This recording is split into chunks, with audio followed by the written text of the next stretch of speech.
Hello guys, I figured I'd give you an update on this turbo that I'm upgrading. I did a video last year, I think it was maybe January or February of this turbo. I was currently running a T2586AR on a top mount, which actually made some really good power. I put down about 522 horsepower. Since then, I upgraded to a top mount, a GTX35 Pulsar turbo. It's really laggy. I'm really not interested in running it anymore, so I went ahead and bought a T382AR turbine housing for the turbo.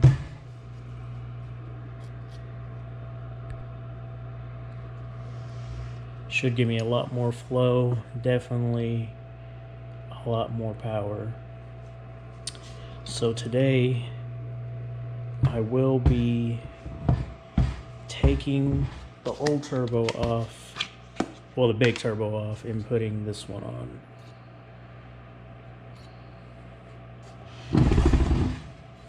So stay tuned, guys. Here's the size difference.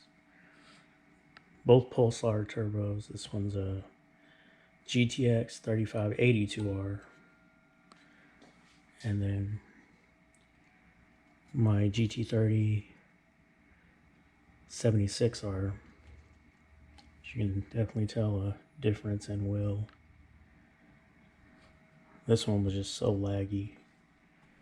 I hope that I can get the spool back with this one, but let's start installing this one and see how it goes. Well, let's go ahead and fire up this car.